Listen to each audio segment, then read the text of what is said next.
ရွာလေးတရွာကစုံမကြီးဟိုးတခါတော့ကပေါ့ကွယ်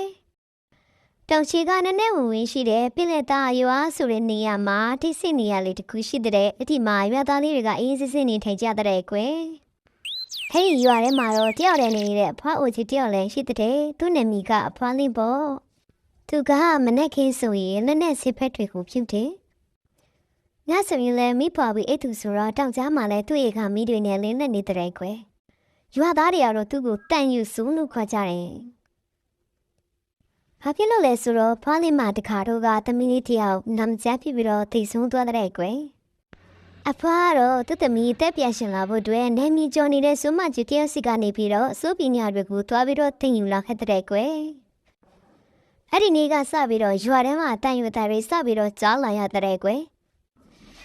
ညနေခင်းလူတွေ့ဖို့ခက်တဲ့အချိန်မှာပဲအဖွားကသူ့အချမ်းထဲမှာပဲမီလီယံတွေကိုဖွားနေတဲ့ကွယ်အဲ့ဒီညမှာပဲရွာဟာကောင်လေးတယောက်ကသူ့အိမ်ကိုဝင်ချီးဖို့သွားတဲ့နောက်နေ့မနေ့ရောက်တော့ဖွားလင့်ကဘသူမှမသိတဲ့တစ်တုံးလေးမှာခေါင်းမဲ့အလံတလောင်ဖြစ်နေတဲ့ကွယ်သူ့အိမ်ရှိကလေတဲတဲ့ညတိုင်းမှာတန်ယူတန်နဲ့တူသမီးငယ်လေးအွန်တဘာကြားရတယ်ဆိုပြီးတော့ရွာသားတွေရဲ့ပါဆက်ပြထဲမှာတည်င်းများလာတာပေါ့ကွယ်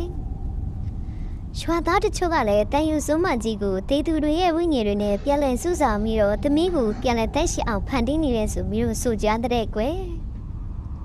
တညမှာတော့မိုးကြီးတဲကြီးရွာပြီးတော့တဲ့စင်မီနဲ့တူတန်ယူစုံမကြီးရဲ့အိကလည်းနီးလောင်ပြကျသွားတဲ့ကွယ်မနေ့ရောက်တော့ရွာသားတွေကဖွားရီကိုလာတွေ့တဲ့ခါမှာဖွားလန်းကိုလည်းမတွေ့ရဘူးတဲ့ကွယ်အခုဆိုရင်အဲ့ဒီအိမ်နေရာမှာတက်ပင်အေးဖြစ်ဖြစ်တမေပေါက်လာတဲ့ကွယ်